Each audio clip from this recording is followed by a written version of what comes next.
नमस्कार दोस्तों, आयुर्वेद ज्ञान और स्वास्थ्य के इस सफ़र में मैं डॉक्टर राकेश कुमार मित्तर आयुर्वेदा में आप सबका स्वागत करता हूं। दोस्तों, आज हम विभिन्न प्रकार के वात रोगों से उत्पन्न जो दर्दें हैं या वेदनाएं हैं उनकी सामान्य चिकित्सा के बारे में चर्चा करेंगे।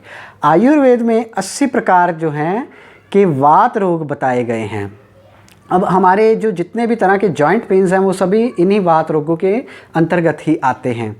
इसके अलावा दोस्तों ऑस्टियोआर्थराइटिस है ना, रूमेटॉइड अर्थराइटिस है, गाउट है, लो बैक एक है, आपको कमर में दर्द रहता है, आपके घुटने में दर्द रहता है, आपकी एड़ियों में दर्द रहता है, आपके ये कलाइयों में दर्द है, कोहनियों में दर्द है, शोल्डर्स में पेन है, ये हर प्रकार के जो दर्द हैं ये वात रोगों के अंतर्गत ही आते हैं।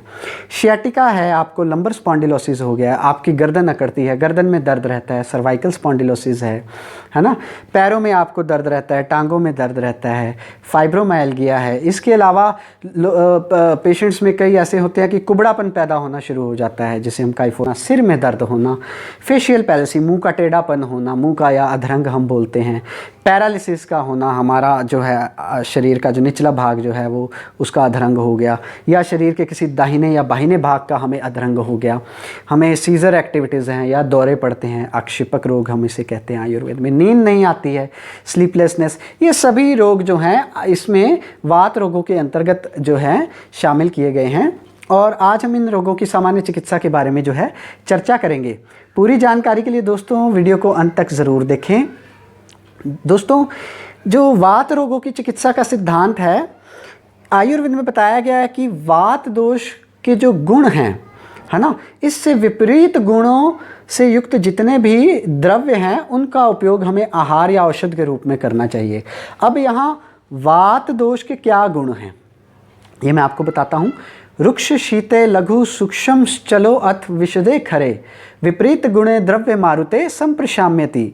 ये जो हैं वात दोष के गुण चरक संहिता में बताए गए हैं। रुक्ष, शीत, लघु, सूक्ष्म, चल, विशद और खर।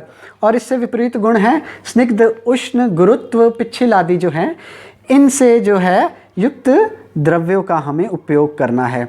अब वात के गुणों से जितने भी रस, गुण, वीर्य, विपाक या प्रभाव जिनका विपरीत है वात अपना कारक जितने भी द्रव्यों से, उनका उपयोग हमें करना है। सबसे पहले दोस्तों हम यहाँ कौन से आहार, क्या खाना पीना चाहिए, किन रसों से युक्त अपना द्रव्यों का हमें सेवन करना चाहिए, इसके बारे में बताऊंगा। मधुर, अम्ल, लवण रस युक्त, स्निग्ध और उष्ण वीर्य युक्त आहार जो है हमें उसका सेवन करना चाहिए या औषध का उपयोग करना चाहिए। जैसे दूध है, घी है ना, मांस रस का उपयोग आयुर्वेद में बताया गया है, सूप है चिकन का या मीट का सूप है ना। हमें गर्म तसीर वाली चीज़ों का जो है उपयोग करना चाहिए। हमें मीठी जो है, खट्टी हैं, नमकीन चीज़ों का उपयोग करना चाहिए। खाना जो है हमारा तेल और घी से मिश्रित होना चाहिए, है ना। इसके बाद दोस्तों क्या विहार है। स्निग्ध और उष्ण गुणों से युक्त द्रव्यों से हमें मालिश करनी चाहिए, अभ्यंग करना चाहिए, है ना। स्निग्ध और उष्ण गुणों से युक्त जो है वातघन द्रव्यों से सिद्ध किए हुए तेल, जैसे कि अपना कुछ भी नहीं है तो तिलों के तेल से मालिश कर सकते हैं, है ना। महानारायण तेल है, महामाश तेल है, अपना विषगर्भ तेल है, प्रसारणी तेल है, इनकी हम मालिश कर सकते हैं। पुलटिस बांधना चाहिए, अपना वातगन द्रव्यों से निर्मित पुलटिस, ये बहुत ही पुराने टाइम पे हम करते थे। वातगन द्रव्यों को कूट कर, पीस कर, उनको गर्म करके कपड़े में बांध कर दर्द वाली जगह पे जो है हम कपड़ा बांधते थे, है ना। इसको हम उपनाह कर्म कहते हैं। गरम गरम गुनगुने जो क्वाथ से जो है अपना दर्द वाली स्थान पर हमें सिंचन करना चाहिए। मान लीजिए हमारे घुटने में दर्द है, अब मैं क्या रिकमेंड करता हूँ कि नुरगंडी के पत्ते और एरंड के पत्ते, इन्हें कूट कर, पीस कर, इसका क्वाथ बनाकर इससे आप सिंचन कीजिए अपना दर्द वाले स्थान पर, है ना। हम अवगाहन करवाते हैं, वातघन द्रव्यों से निर्मित क्वाथ में हम जो है बिठाते हैं, या आप कहें कि हम बाध करवाते हैं। आप बड़े बड़े पंचकर्म सेंटर्स में जाओगे, ये सभी क्रियाएं जो हैं ये करवाई जाती हैं वहाँ पे। इसके अलावा दोस्तों हम आम जो है अपना अफेक्टेड पेन वाली जगह पे थपथपा सकते हैं, है ना। थपथपाने से हमें बहुत आराम मिलता है ना। इसको हम संवाहन कहते हैं। या अवपीड़न, जब हम इसको ज़ोर से दबाते हैं, है ना, तो इसको हम क्या कहते हैं, अपनी देह को दबाने को अवपीड़न क्रिया। इससे भी आप जानते हैं हमें बहुत आराम मिलता है ना, फॉर अ टाइम बीइंग। हम जो है पेन से रिलीव हो सकते हैं। इसके बाद दोस्तों कौन से ऐसे पेय हैं जिनका हमें उपयोग करना चाहिए। आयुर्वेद में दीपनीय, पाचनीय, वातनाशक द्रव्यों से निर्मित बहुत सारे क्वाथ, आसवरिष्टों का जो है सेवन करने के लिए कहा गया है। जैसे जो है दशमूलारिष्ट है, महारासना आदि क्वाथ है, रासना सप्तक क्वाथ है, माश बला आदि जो क्वाथ है, रासना दशमूल आदि क्वाथ है, इनका हमें सेवन करना चाहिए। अच्छा, तो और इसके साथ दोस्तों हमें क्या करना चाहिए, स्नेहन कर्म का जो है वर्णन किया गया है। घृत, तेल, वसा और मज्जा, ये 4 तरह के जो हैं स्नेह आयुर्वेद में बताए गए हैं। इनका हमें अभ्यंतर और बाह्य प्रयोग करना चाहिए। हम जो है स्नेह का पान भी कर सकते हैं और बाहरी तौर पे इससे मालिश भी करते हैं, है ना। अब षडबिंदु तेल, महानारायण तेल, इससे नस्य कर्म हमें करना चाहिए। नाक में तेल डालने की प्रक्रिया जो है ये करनी चाहिए।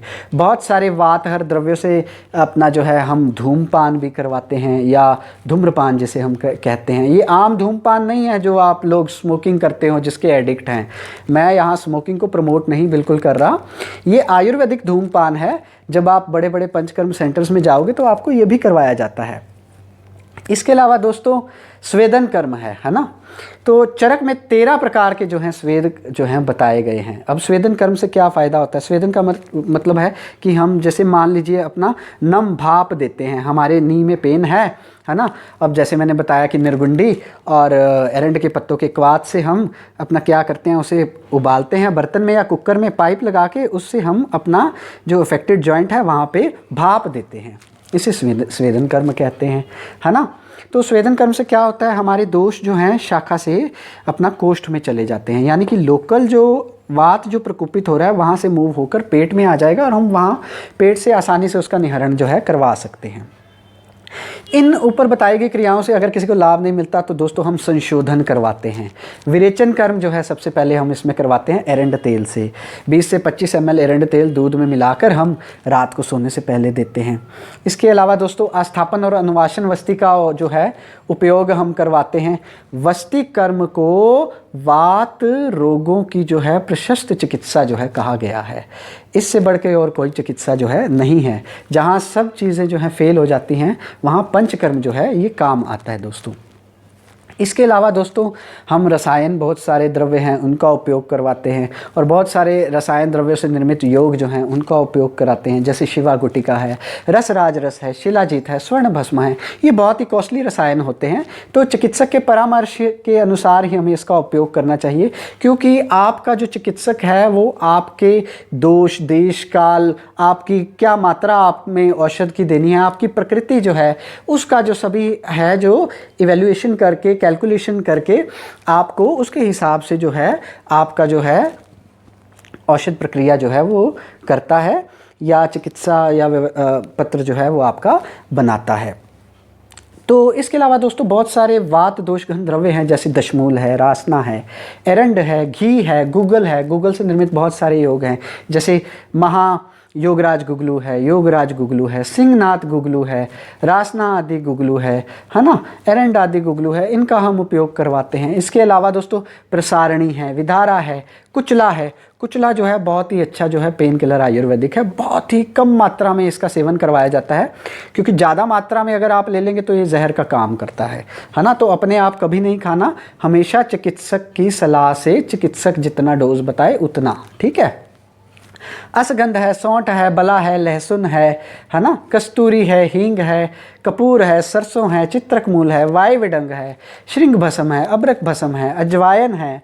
इससे निर्मित जो है हम औषध का उपयोग जो है वात रोगों की चिकित्सा में करवाते हैं। बहुत सारे इसमें आपने चीज़ें जो है सुनी हुई हैं दोस्तों। यहाँ पर मैं आपको एक छोटा सा योग आपको बताऊँगा जो आप अपना घर में जिसका सेवन आप कर सकते हैं।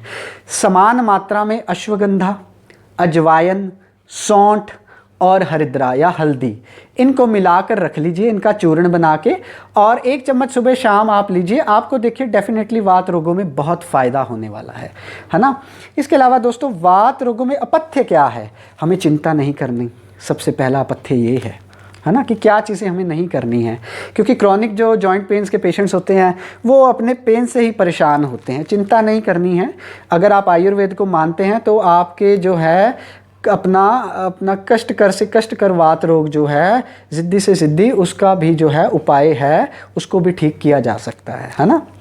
रात को नहीं जागना है, वेगों का धारण नहीं करना है, चाहे वो भूख प्यास है, मल मूत्र है, इन वेगों को कभी भी धारण नहीं करना है। बहुत ज़्यादा फिजिकल एक्टिविटीज़ नहीं करनी है, भूखे नहीं रहना या अनशन पे नहीं हमें जाना है ना। रुक्ष जो पदार्थ होते हैं, जो वात कर पदार्थ होते हैं, जो वात को प्रकोपित करते हैं, रुक्ष शीत है ना, तो इन पदार्थों का सेवन बिल्कुल भी नहीं करना है। दोस्तों यहाँ एक चीज़ और मैं बताऊंगा, हमारे आयुर्वेद में 42 तरह के जो हैं आवरण बताए गए हैं। कई बार क्या होता है जो है और दोषों और धातुओं या मल हैं जितने, वो क्या करते हैं हमारे वात दोष को आवृत कर देते हैं। तो हमें वहाँ पे सबसे पहले जो है आवरण की चिकित्सा करनी चाहिए। हमें आवरण की हम लोग जो है चिकित्सा करते हैं, फिर जो है अपना वात की चिकित्सा करते हैं। तो दोस्तों अगर आप लोग कठिन से कठिन दर्दों से ग्रस्त हैं, वात रोगों से ग्रस्त हैं, तो आज ही आप आयुर्वेद की शरण में आइए, किसी अच्छे चिकित्सक से परामर्श लीजिए और अपना इलाज करवाइए, और आपके दुखों का हल जो है आपको बड़ी आसानी से मिल जाएगा। आशा करता हूँ आप लोगों को मेरा आज का ये वीडियो पसंद आया होगा। अगर आपको मेरा ये वीडियो पसंद आया तो प्लीज़ इसे लाइक, सब्सक्राइब और शेयर ज़रूर कीजिए। और फिर सबसे मैं आपसे एक नए विषय के साथ ज़रूर मिलूँगा। तब तक के लिए सुखी रहिए, निरोगी रहिए। धन्यवाद।